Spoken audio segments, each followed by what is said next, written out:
I haven't done much in the studio because I've been withdrawing from a medication, which has had some serious side effects.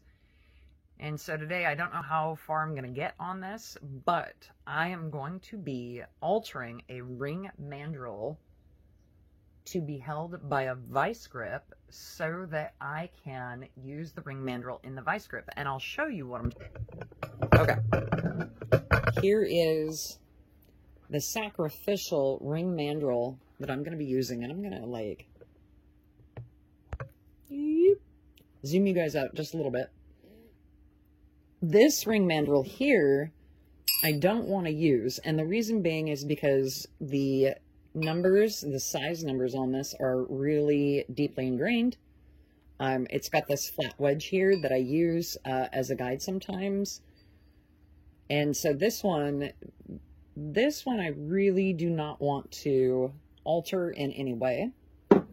This one here, now these are not the cheapy, this is metal. Hear that? Yeah, metal.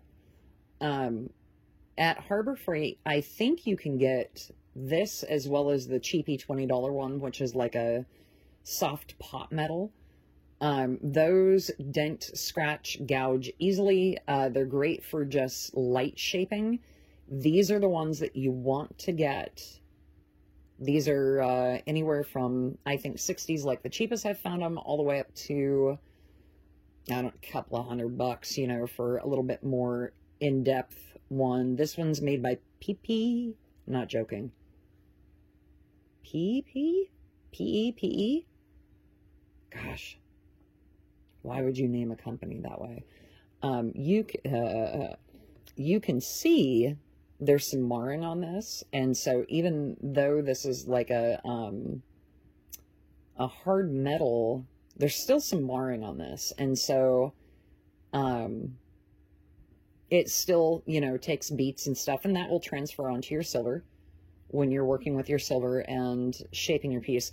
But this one is sacrificial, and one of the reasons being is because the numbering is very small, very light. It's actually not engraved inside. It's more like stamped, or I don't even know what that is. Some of the size markings here actually have kind of worn out. And so one of the issues that I've had for a long time, I don't own a large anvil. I use this little booger. And actually, I'm going to scroll you guys out even more. Wrong way. I mean, come on. Really? Is that all you get? That's all you get? Oh, so disappointed. Yeah. You can tell I took a lot of effort in getting dressed this morning. That just didn't happen because I'm still not feeling well. And so I don't know how long I'm going to be out here, and I don't honestly know if I'm even going to get this posted and finished today. But I don't have a ton of money to buy an anvil. Anvils in my area, if I could have one shipped, I'd be paying more in shipping, though, to get it here than I would be. I would be better off just buying it online and actually, like, train track chunks. I've been trying to find one of those. I did get this at a salvage yard. This is just a big chunk of sheet metal. And that has served as an amazing anvil for a while. It's good enough for what I'm using it for. I do have the little bit bigger guy. This is a small anvil from Harbor Freight. I think these ones are like 35 or 40 bucks. And then the bigger guy is sitting outside in the rain right now. It's Oregon. We do some knives here. And so I do have a forge. And so that's the reason for the bigger guy being out there. And when it comes to jewelry, quite honestly, I don't need more than what this flat provides for flat surfaces. So here's what I'm running into. In anvils, you have this little gouged guy bore out, and you have different tools that you can set up in here, which is fantastic. However, though, this is so light and so portable and I don't want to pay for the tool to go in this. Item number one. The other way of doing this, of making rings, is to just throw this guy in here in the vise and then work on this side. The problem is holding on to this with the teeth. It mars it, especially up here in the larger ring sizes. I'm marring up this metal, and again, that'll transfer onto the ring. And it just doesn't hold very well. I mean, it keeps knocking it down and down and down every time I put some weight on it. So my solution and thought to this, I can always weld a shaft on the end here and have it go into this little anvil. But again, this little anvil, I don't use that often. It's really lightweight, and I don't want to go out and use the big one. I want to be able to use my vise and just vise clamp it and not have it move.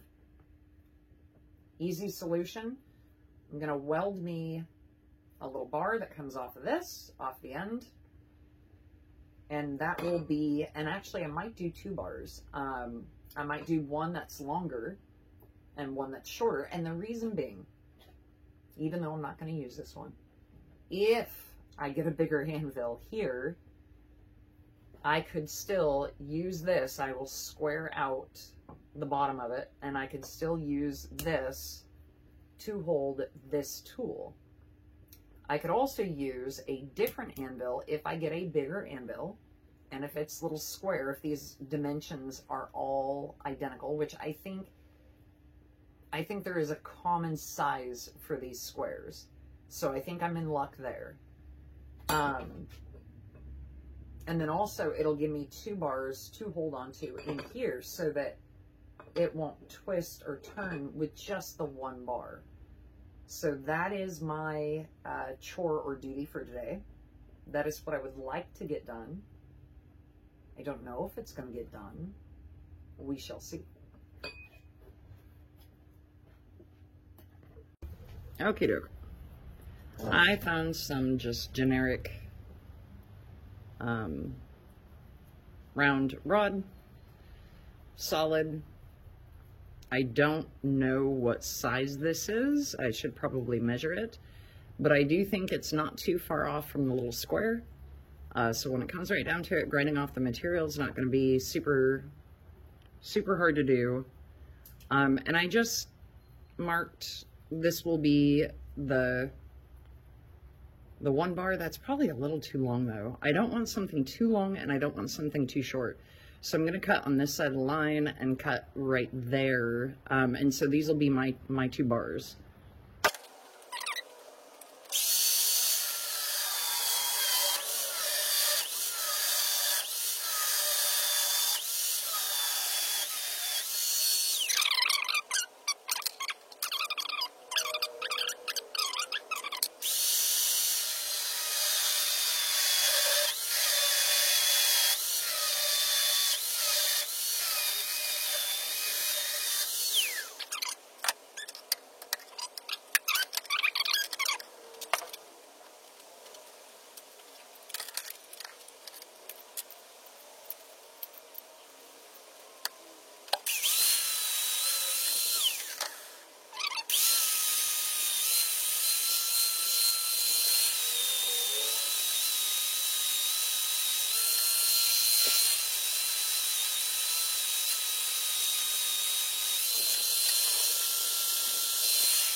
see what it looks like. That's what it looks like. So I'll go around here doing my welds. If I have to, I can grind that down a little bit more to give this more room to sit in the anvil. But this I will square off once I get this all said and done. Okay, so I think I came up with a solution. I did square this off so that I can use it in this anvil. I sanded this a little too much so it rocks a little bit. I'm just going to wedge a few pieces of sheet steel in there while I use it. And I welded a plate onto this little anvil and just clamped it onto my chunk of steel. So it's clamped on both sides. I did sand this off, got all of the marks out of it, so that way I've got a really nice flat surface to pound on now. This will be my punch surface, this will be my smooth surface, but this is my ring mandrel, so that my ring mandrel, I'm not having to put it here in this vice grip. So if I did have to put it in the vice grip, I still have these two guys here that actually slot in nicely into here. And I could always make caps for this to, you know, hold it a little bit nicer. But for now, though, I think this will work. So that is how I made use of the 15-pound anvil from Harbor Freight.